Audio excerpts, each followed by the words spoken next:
don't need to record anything, right? You're handling that? Yeah, I'm recording. Yep, and All right. I'll be putting the recording up. Yep. Right. Let me share my screen. So that's near the end. So what I'm going to be presenting about is basically projects in AI. Anna, who's going after me, is going to talk more about like the ethics and stuff, but I'll just be talking about the projects you might want to work with your students on. So first, I want to mention like, what do I actually mean by AI? So generally, I find there's two things that people refer to when they say AI. They're either talking about machine learning, which is anything that really involves training. If you have to train the machine to do it, you're not telling it exactly what to do, it's machine learning. And there's also just good old-fashioned AI, which is just based solely around just human knowledge and inputting that and making it so they'll use it. So I will discuss a project for both, at least one, but I'm definitely going to focus way more on the good old-fashioned AI side because for a variety of reasons, I tend to believe that I think good old-fashioned AI just makes more sense for our sort of format with students. And I'll mention why when I get to it. So first, here's some good old-fashioned AI projects from last summer, which I ran the AI camp for at least once. I think it might have happened again without me. So the first up is a simple path follower in Scratch. So this is a very introductory project. It's basically just having a bug follow the path, and it just uses some simple conditional logic when the antenna touch either side to tell it to rotate, so it'll stay on the path. I'll show the example right now. And okay, that's weird. So this is what it looks like. I'll have a closer screenshot of the code in a second, but just as a quick example of what it actually looks like to run. So pretty simple. There's a little you win when you reach the end. There's also a you lose if the body touches the black while it's going. You can have different mazes too. Yeah. So as you can see, not exactly the most complex project. The one thing to keep in mind before I get into the pros and cons of the project itself is if you've worked with Scratch before, you probably run into this. Basically, the color picker is for the color touching another color blocks is not super accurate if you're trying to eyedrop a very small object. So for example, these antennae are kind of thick, and it might make sense to make them thinner to make it look better. Except if they're any thinner, you can't eyedrop it well, and then you can't get the color to match right. So just be careful about making things thick enough. I actually ran into a lot of trouble with that during the camp. Anyways, what do I sort of believe the pros and cons of this are? And you may come up with your own as well. The first is that it's just relatively simple to understand. So it's really good as an introductory project. It's also really fun to just come up with new mazes to test on. I think the campers had a lot of fun with that, making them more complex, coming up with ones that would actually be basically impossible until they actually changed and updated their code to handle. The big con for this is that it's just also, it is very introductory, and because of that, it's very quick to finish. So you probably need to come up with some further goals if you want to make this last more than like 1 or 2 sessions. So that would be the kind of brief pros and cons. As you probably already looked at, you can see the code here. Essentially, it's the stuff on the right. Let me try to do the highlighting thing so I can spotlight it. Yeah, it's the stuff over here with the forever and the 2 turns that basically is the entirety of the logic. All right.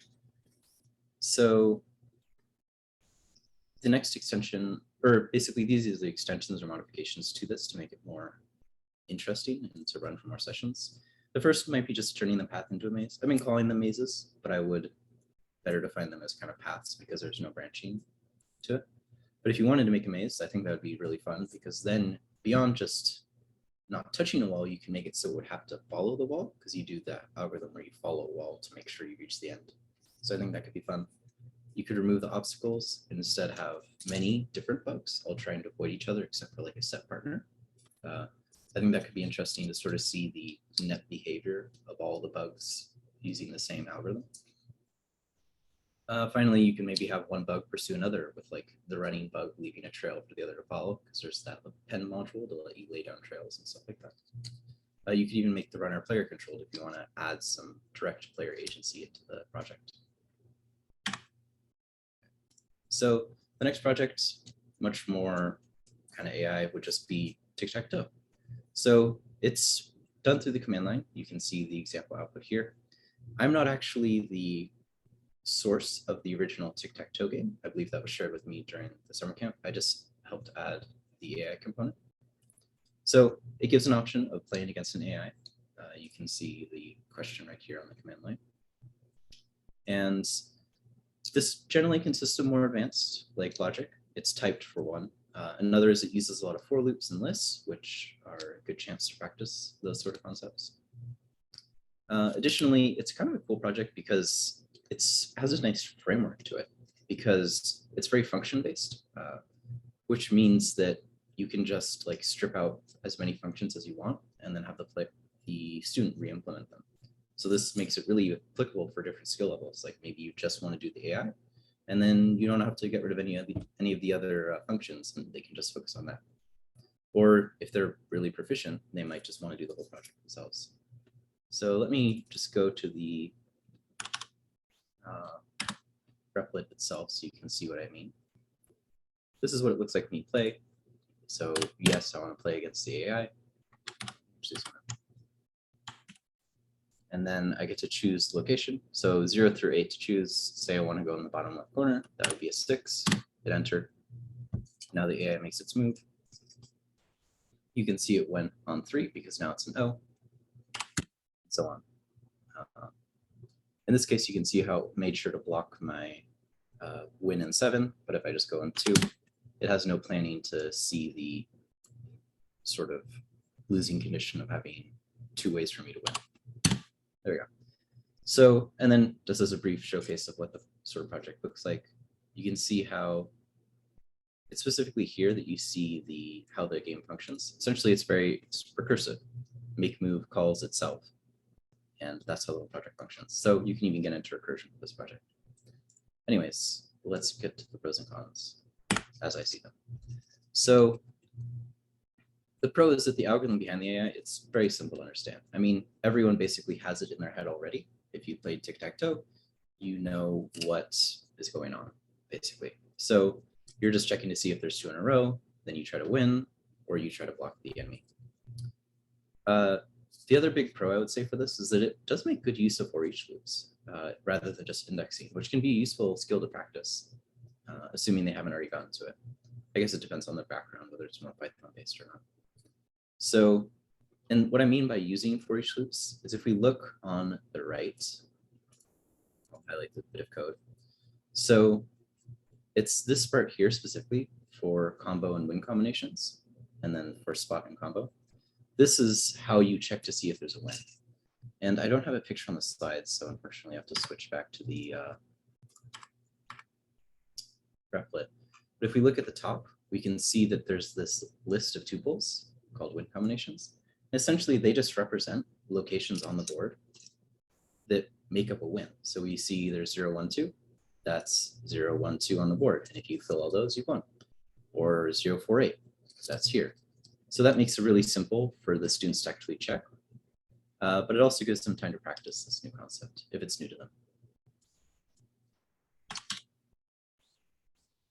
So there's also easily sort of adjustable difficulty for the AI itself because, well, I'll go over the details in the next slide, but it's easy to adjust how much you care about to adjust the difficulty of programming it. This is beyond the varying difficulty of just deleting certain functions versus leaving them in place. The big con I would say about this is that it's just not the most exciting game to play. I mean, tic-tac-toe, everyone's played it before, probably played it a lot. So depending on how interested they are in the project and doing the AI for it, it may not be so engaging for them. All right, and then some basic sort of ideas you can try. You could just make it a more complex game. Do it for Connect 4 instead. The same sort of framework would basically work for Connect 4. You need to change how the wins are checked and stuff like that. But it's totally doable. And if you want to make it a more difficult project, that would work. You could also just separate the AI into different difficulties. This would probably be helpful in general when working on the project, but just setting different goals as you go. Like first, just making the AI choose randomly. and trying to make it so it actually wins, and then making sure it tries to block, and so on. You can also see that, well, it's in the terminal, so maybe you want to make the GUI actually nice, and you want to make it in like Pygame, for example, or whatever you prefer to use. We'll actually have an example of the Pygame, using Pygame for a game later on. And then finally, you could just have the AI play against itself.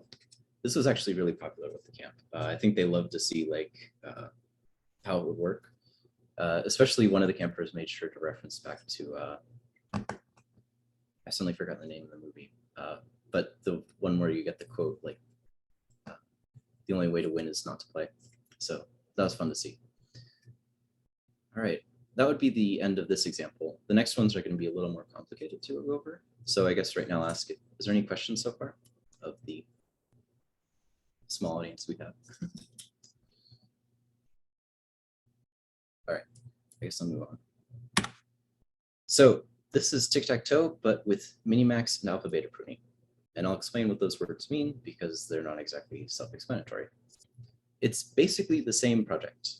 It's just that the actual AI is way more complicated.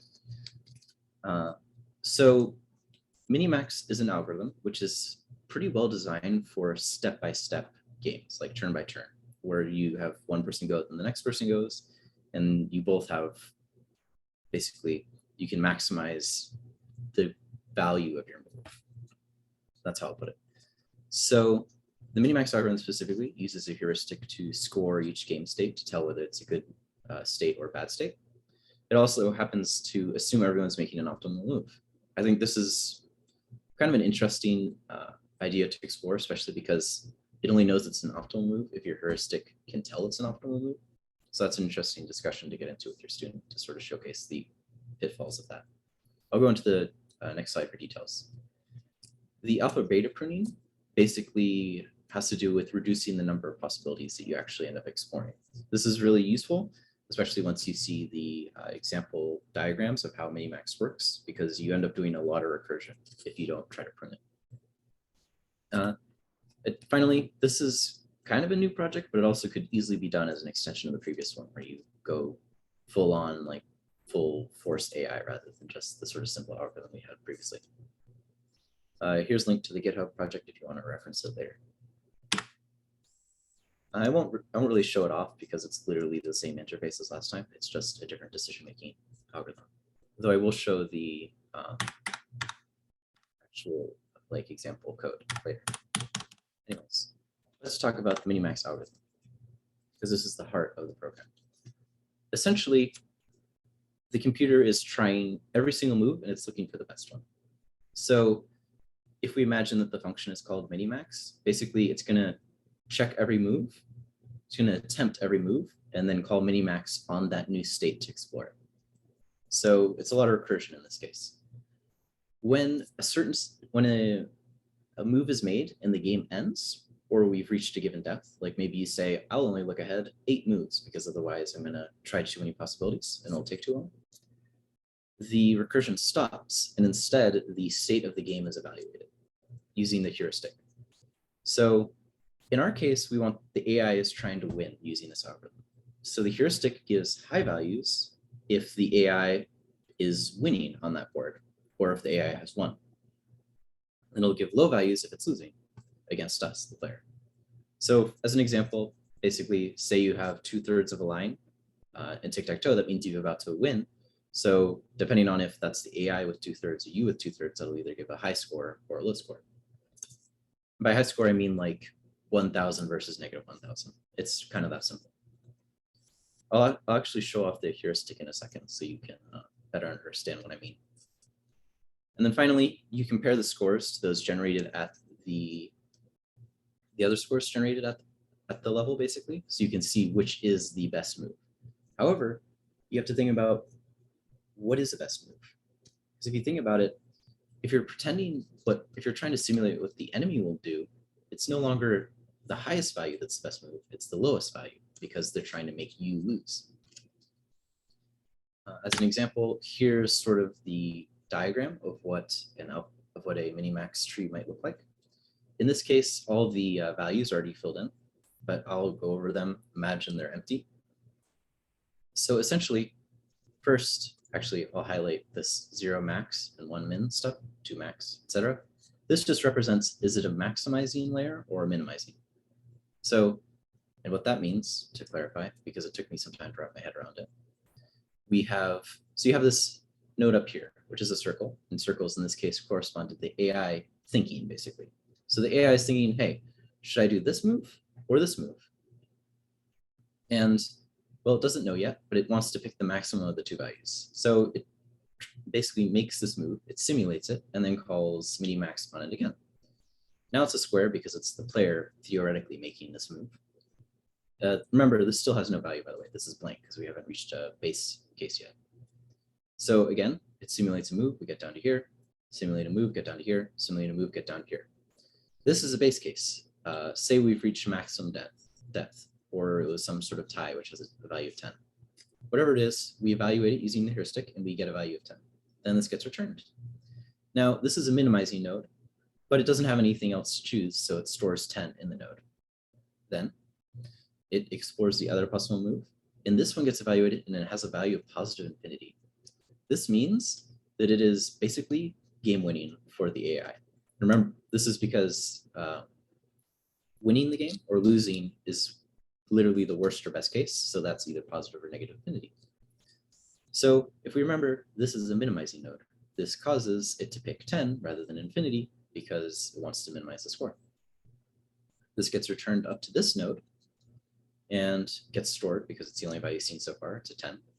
And then it checks out this other move. This has a value of 5. We're a maximizing node this time because it's the AI trying to make a move.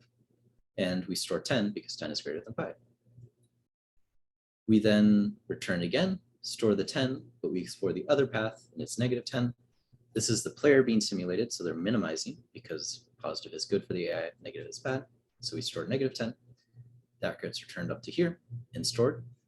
Then this whole other branch gets explored. I won't go through it because it's all the same stuff.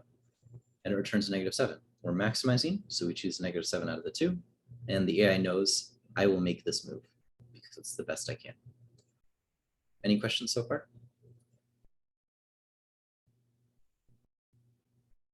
All right. So before I get into the pruning, I want to briefly showcase what I mean by a heuristic. So I get rid of this headline.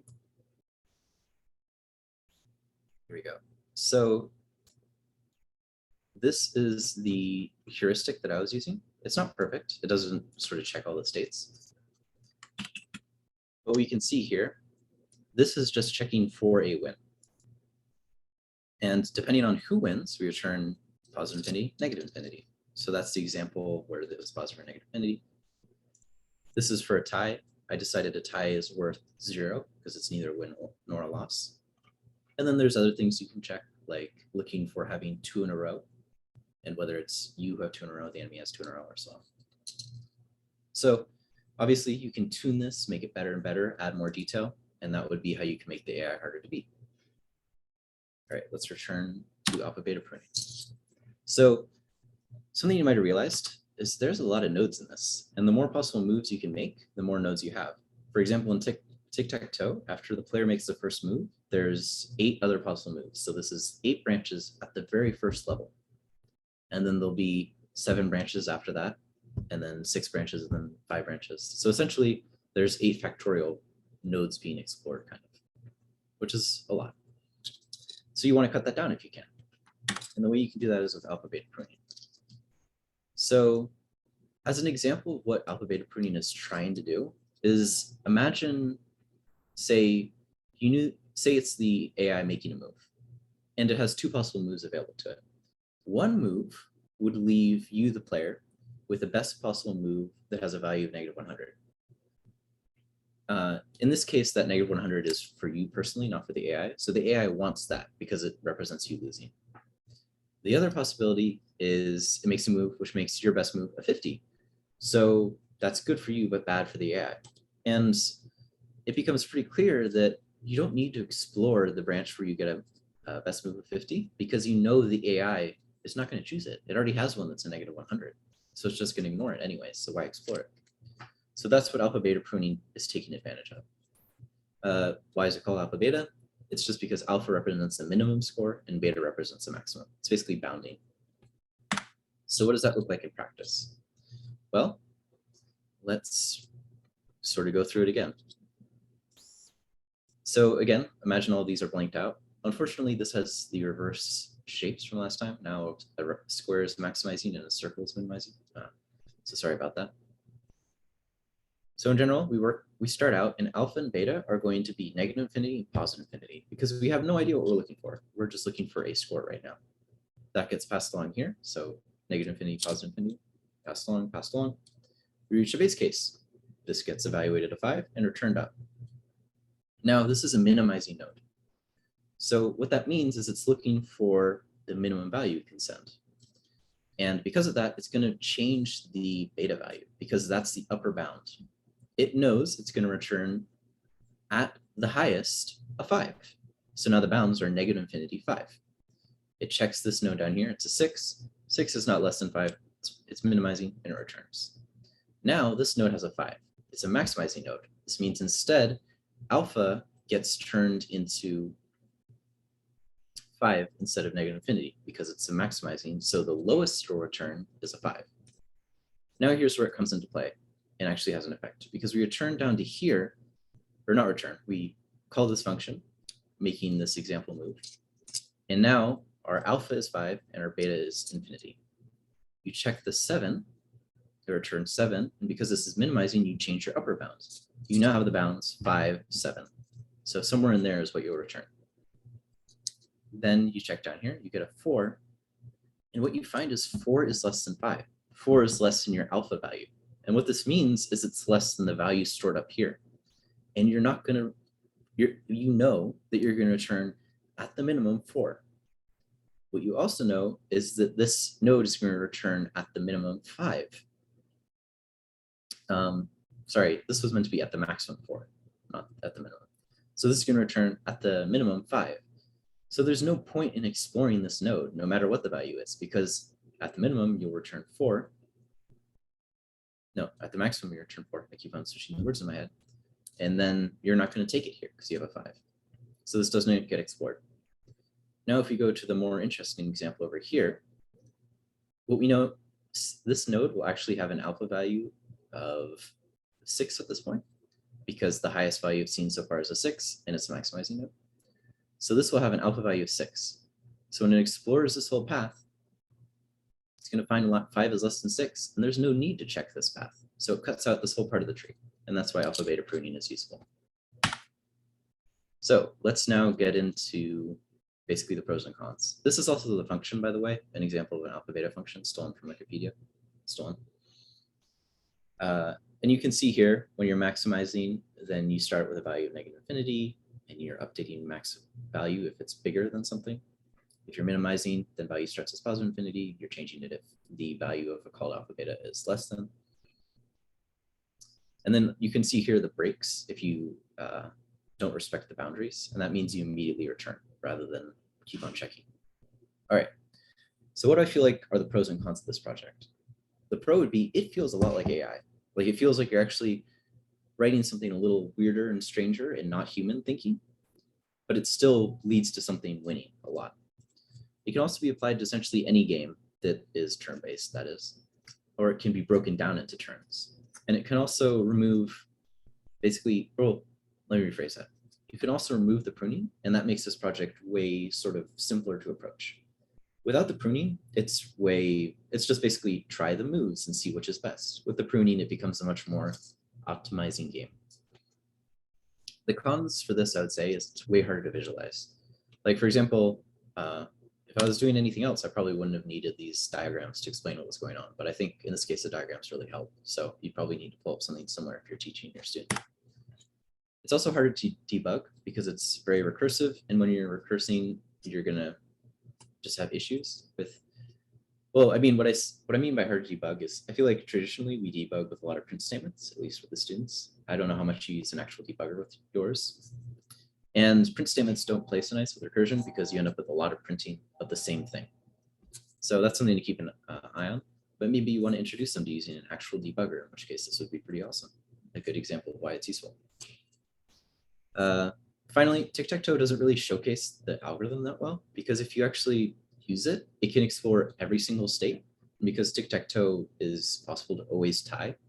You either tie or you lose if the other opponent is optimal. Well, it's not that interesting. So it's easy to test with tic-tac-toe, but it's not as interesting to do. I guess that's what I would say. So it's not quite a full-on con. Any questions about alpha beta pruning and minimax and all that stuff before I continue on to this new one? I'll have a question, but maybe just a bit of, an anecdote to add on to yours, Nico. I really like this project, the tic-tac-toe recursive AI, largely because, it is a super complicated, difficult concept. But I guess largely because I guess the kids don't know it's supposed to be super difficult and tricky. Like I find themselves getting it. I find them understanding it a lot more than I would expect. As opposed to like when I was a TA at Cal, the college students had a harder problem with than the kids did a lot of the time, which I think is kind of interesting. It shows like how I guess the kids' brains are made more malleable and open to like entirely new concepts like this, as well as the fact that they don't psych themselves out about it as much. Depending on how you approach it, obviously you do need to take a very slow and explain a lot approach, but it always amazes me how much kids actually do get this when I actually teach it as a project. So it's one of my favorites as a result of that. Yeah, thank you for sharing that. So I should also actually mention, I've not actually done this project with a student yet. This was one I came up with when I was trying to think about how could I choose something that's more AI-like, basically, like with a formal algorithm. All right, so my final example of a good old-fashioned AI is something I called Tank Game. It's not, that was more because I couldn't think of a good name for it, because if you look at the actual example, if you change this to like a circle, it'll look like a UFO, and then you can call it like some version of Space Invaders or something like that. So if you don't want to call it a tank game when you're working with your student, very easy to fix that. It uses Pygame for graphics. As you might remember, I mentioned Pygame when I was talking about turning tic-tac-toe into a full-on like interactive game. So this is an idea of what you can do. You can obviously make your game look better. The main thing with this project is it provides a framework to implement an opponent. And when I say opponent, it can really be anything. And I'll sort of tell you about why on the next slide. But first, I figure I should actually show you what this game looks like, because it's not a traditional game. That's tic-tac-toe. So if I run this, I'm not in the right file. There we go. So if I run this, this is what the game looks like. Hopefully you can actually see the little like shots coming out. I don't know if it's too small to see, but basically dodge, you can click to shoot back. You can actually see the AI is trying to aim at me. Like if I move in a straight line, it's going to shoot so that it would actually hit me. And I'll explain how that sort of works in a second. But anyways, that's what the game looks like. Let's return to the presentation. So what do I think are the pros and cons of how this project ends up working?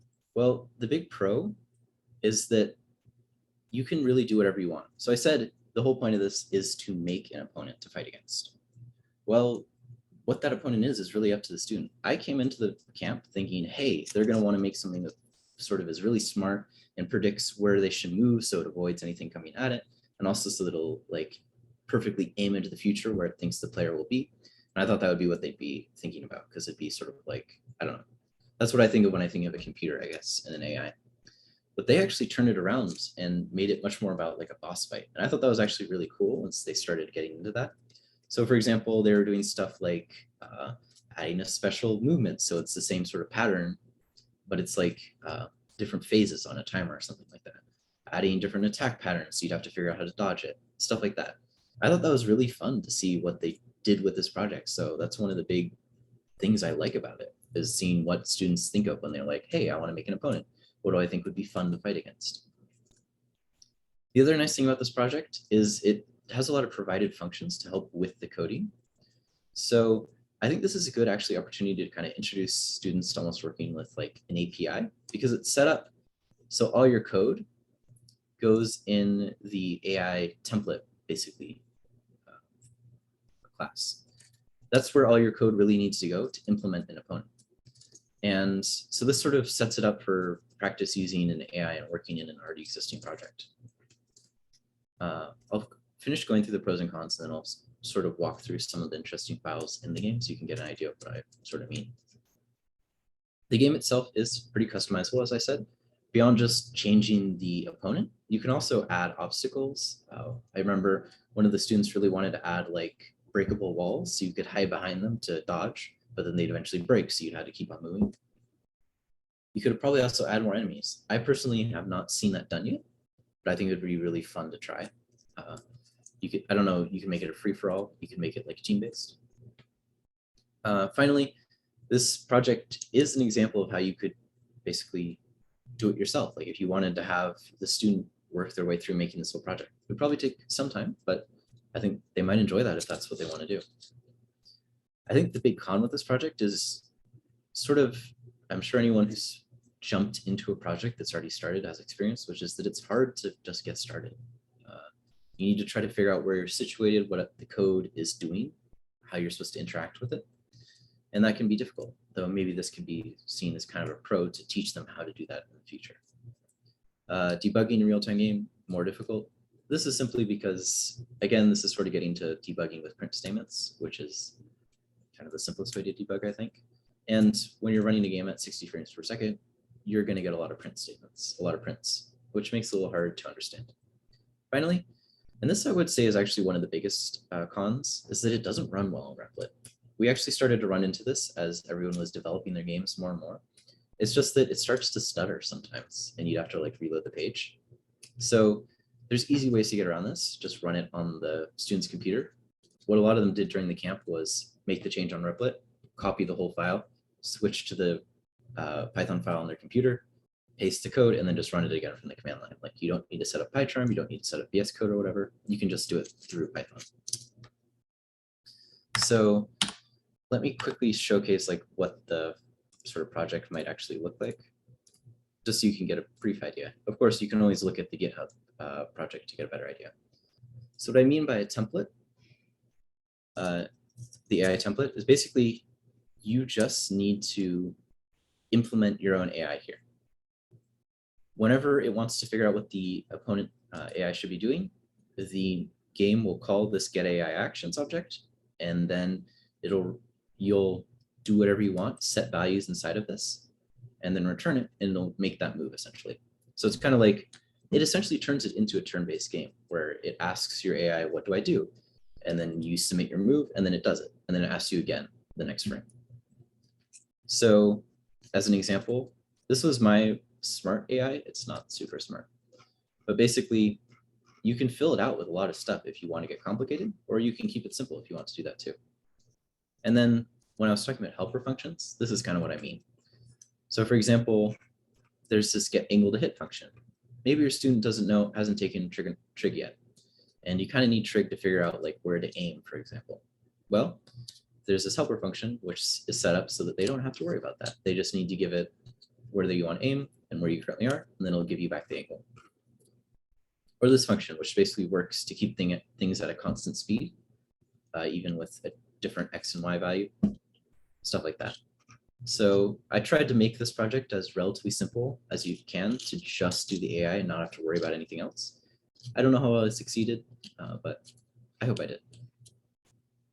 All right, now the part that I'm guessing you probably actually came to this presentation for, which is machine learning, the actual AI. So this project that I'm going to talk about is something I did for one of my classes. It's pretty much the only machine learning project I've done before. And essentially what you did, or what we had to do, was we were given 30-second clips of music, and we knew it fell into one of 10 genres. We had to figure out what genre did it fall into.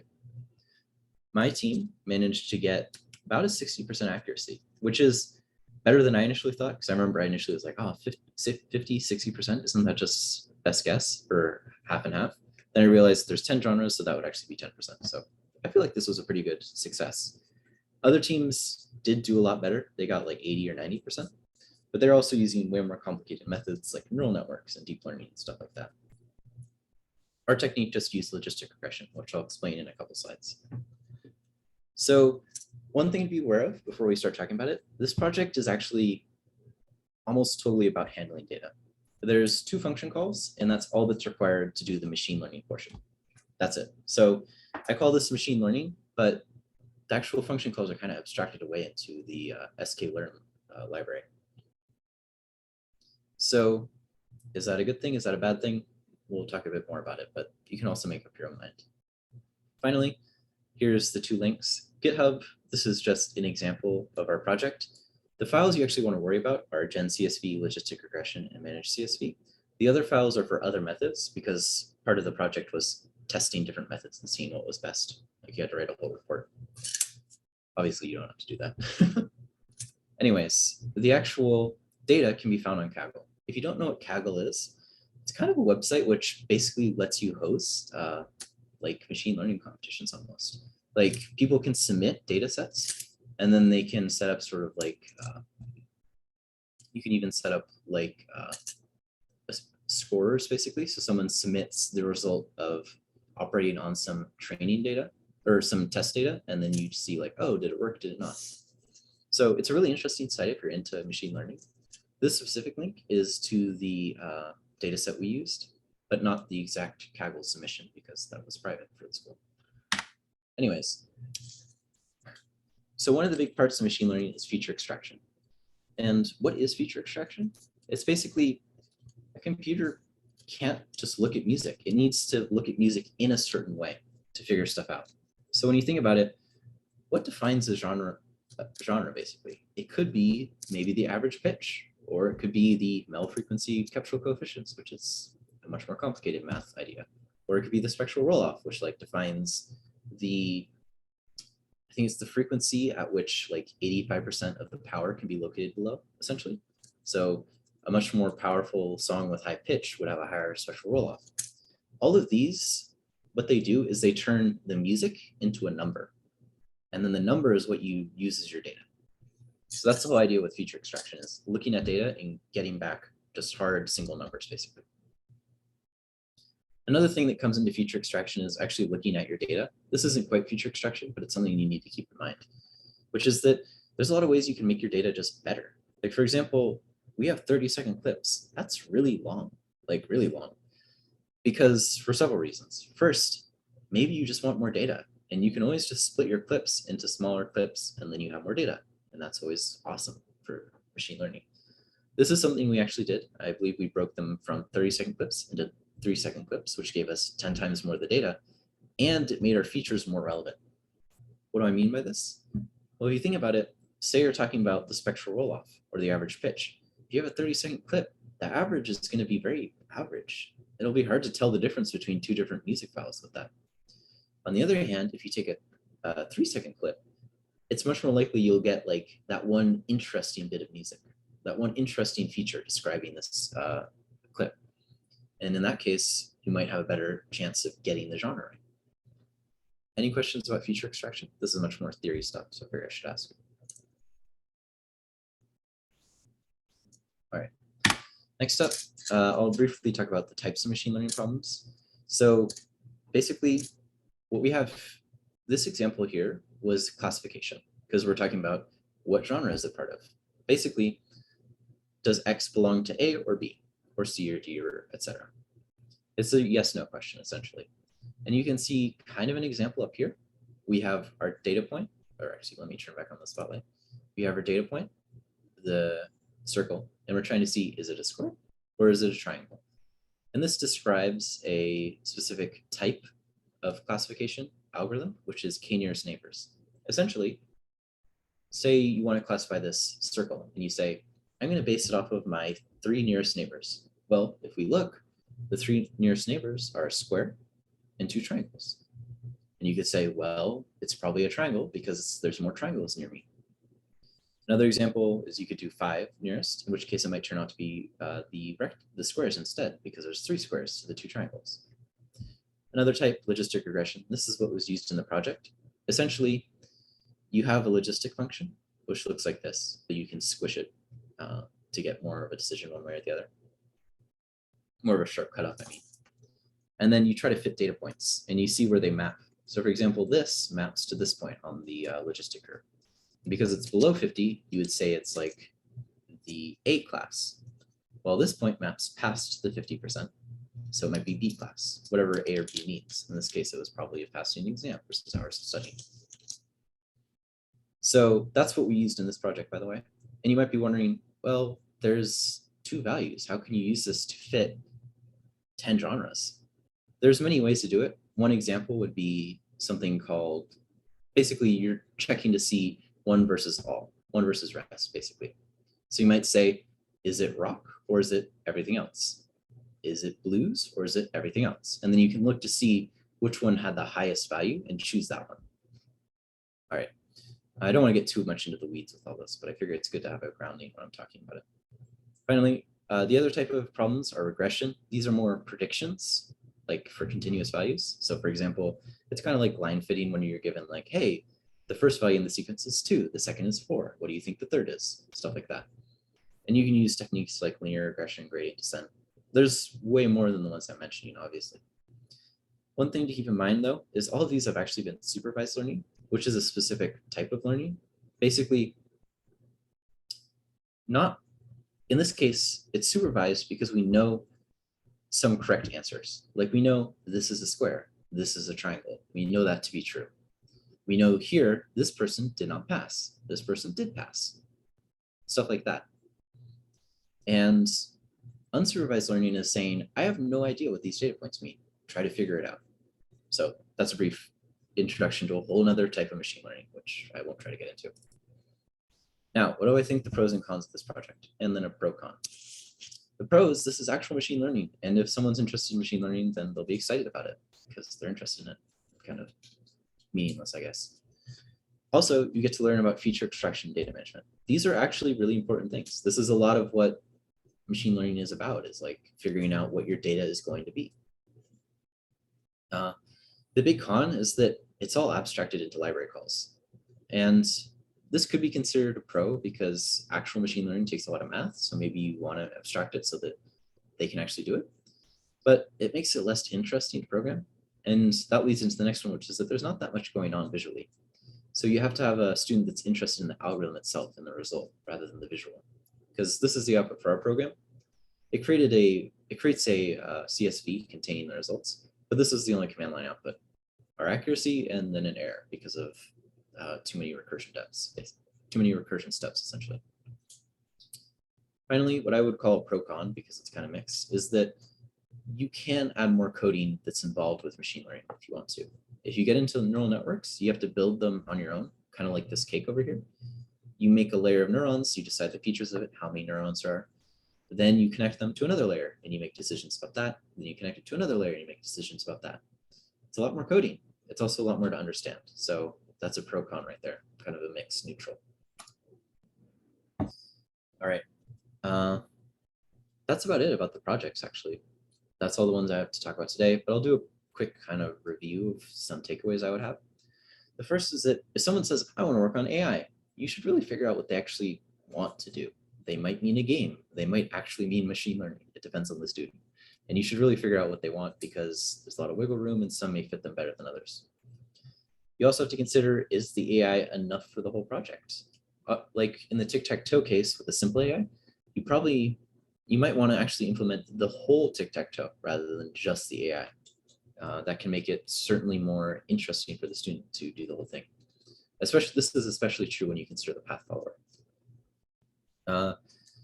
You need to just keep in mind, AI isn't standalone except if it's machine learning generally. So you need to consider the trade-off of interesting game or complex AI, unless you do both, in which case it'll take a while. So this kind of came up in my example with, I think, saying you could do Connect 4 instead of tic-tac-toe. Obviously, Connect 4 is more difficult, but it would be more interesting to code in AI 4 as well. Finally, this is more specific to the machine learning section, which is that if you want to understand and have your students understand it, you'll need some math to explain it. And they may or may not know that math, and you may or may not need to become a math teacher for a little bit. So that's something to keep in mind. And that's it. That's my presentation. Are there any questions? Anyone have anything to ask? All right. And I guess I'll hand it off to Anna. Nice, thank you.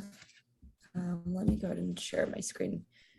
Okay, thank you for that presentation. That was super useful. Also, I'm studying like how Nick was saying, like mini max and things like that. Like I'm taking artificial intelligence right now at Berkeley, and it seems so much scarier because you like go into it with the like, oh my gosh, it's like a CS upper div and whatever. But like kids are just like, okay, cool. Like I'll just do it.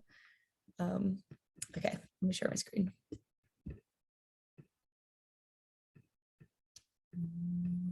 Okay.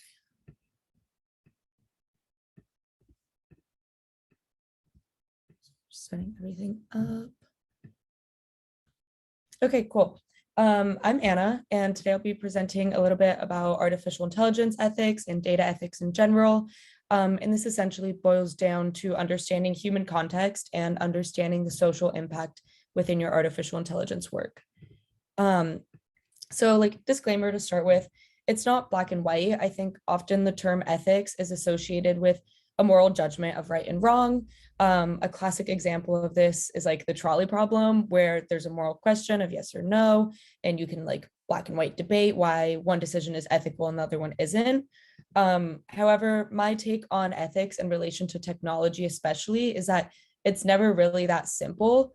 And rather the ethics that I want to focus on revolves more around just fully understanding the world that you're building your technology and your algorithm within, and understanding who you impact in doing so. So technology doesn't exist separate from humans. That's kind of like the main point of all of this, is that we're always interacting and creating our world through technology. And so just thinking about it a bit more responsibly and thinking about it in the like worldview sense.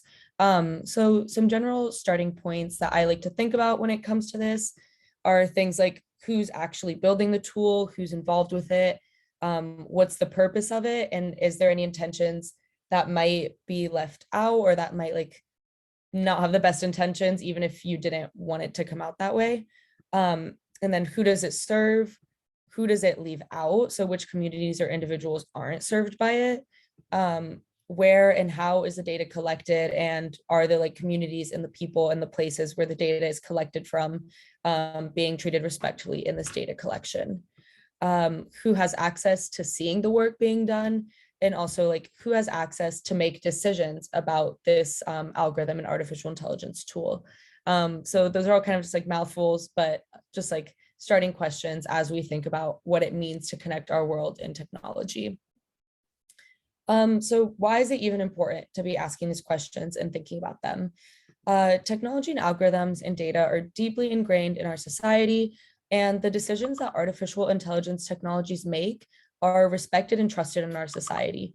So what this means is that we need to put a lot of effort into making sure that these decisions are the best ones, because policymakers, people in like economics and law, basically everybody uses artificial intelligence. And so they impact us on the daily. More specifically, for us code coaches, we're currently teaching the future technologists and the people that are going to be making algorithms in the future. So if we're their first exposure to decision-making technology, we need to make sure that they're aware of the real life impact it has, and they're going to carry that awareness with them as they continue on their artificial intelligence journey.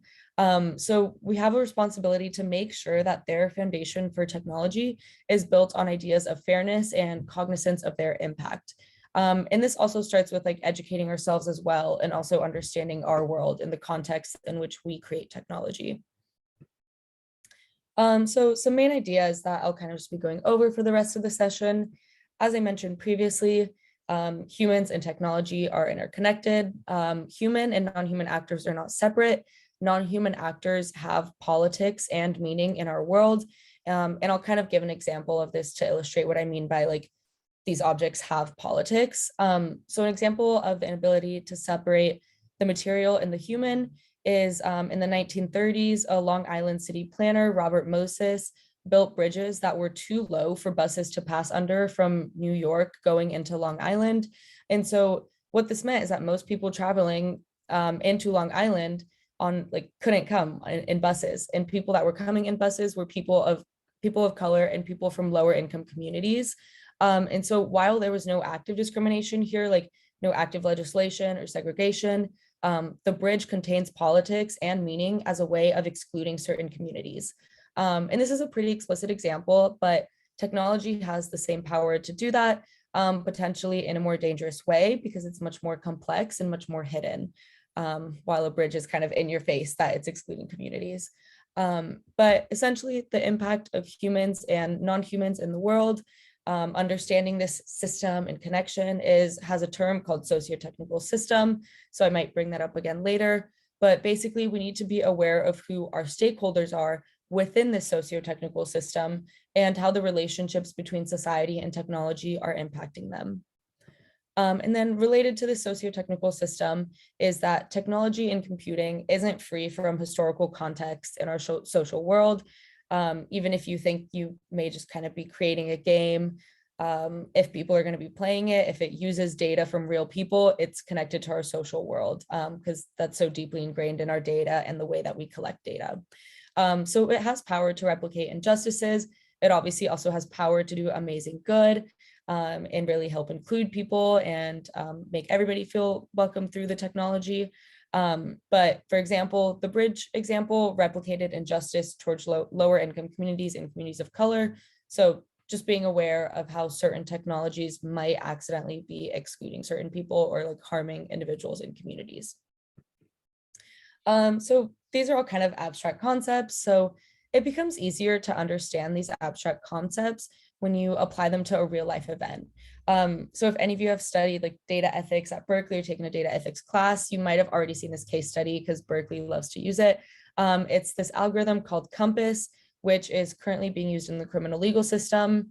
And so basically what COMPAS is that it predicts the risk of an individual recommitting a crime for an individual that has already been in the US criminal justice system, and it outputs a score from 1 to 10.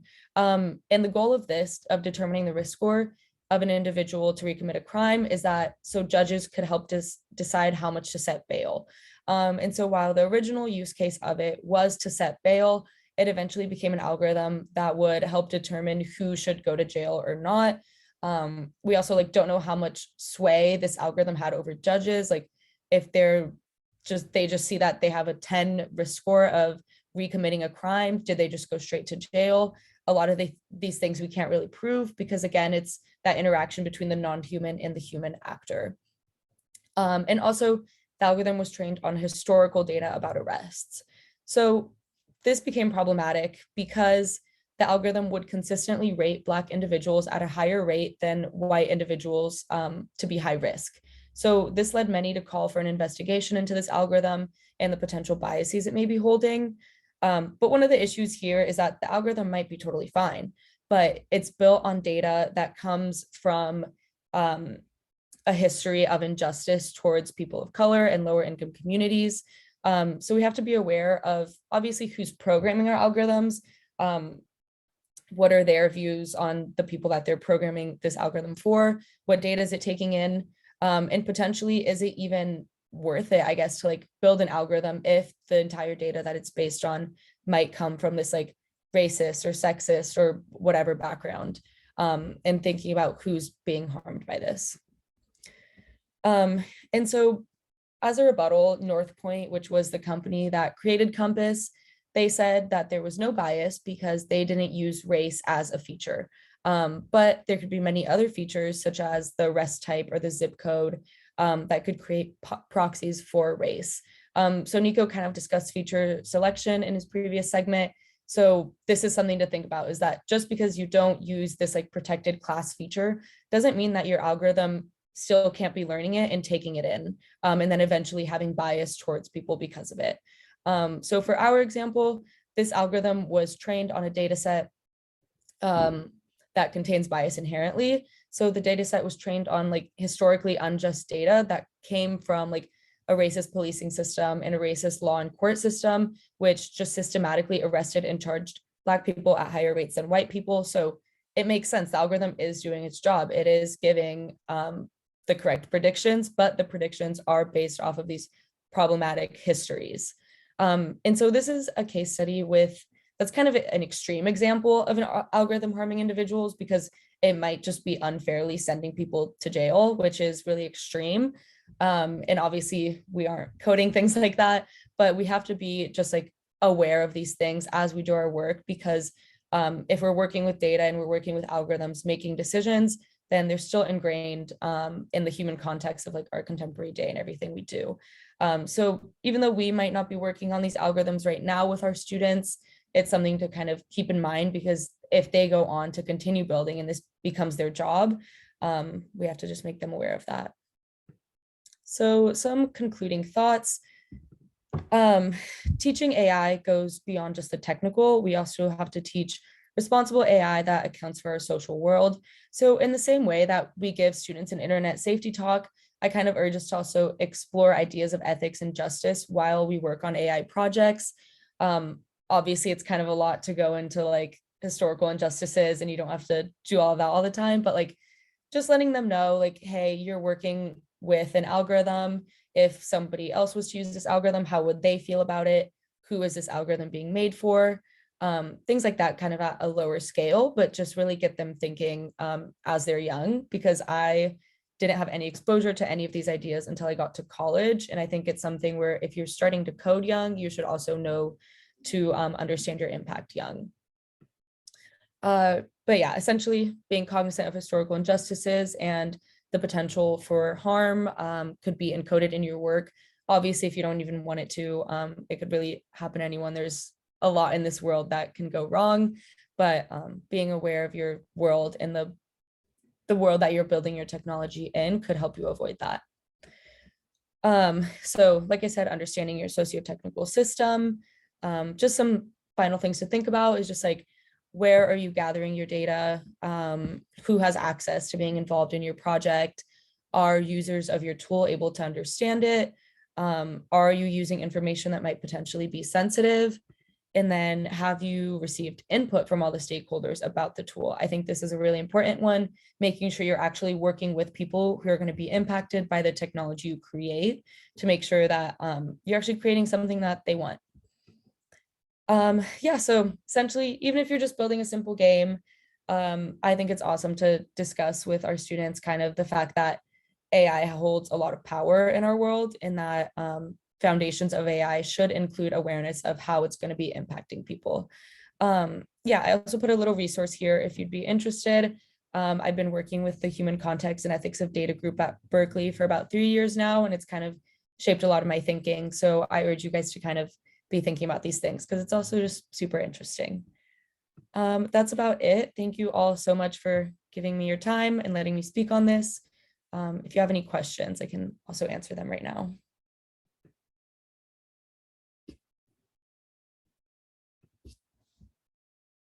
Yeah, thank you so much for that, Anna. Thank you both for the presentations. Yeah, so if nobody has any questions about anything from either of them, then yeah, I guess we can go ahead and get going. And yeah, thank you so much. I'll make sure I upload the recording as soon as I can.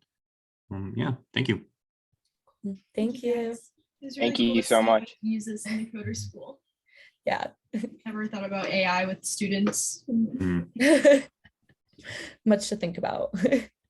Yeah, I'm actually going to ask you guys, Anna and Nico, either you or I can post it in the Discord, but I think both these talks are super helpful. So I'm thinking, Anna, if yours can goes into the @school channel, where that's where there's a bunch of tech talks that I think mostly Eddie and JD have posted, but yours would be great there too. And Nico, if you can put yours in teaching ideas, that would be awesome. Or you can ask me to do it, either way. Yeah, I can go ahead and do that right now. Okay, great. Thank you. Cool. Thank you. Mhm. Okay. Bye. Bye.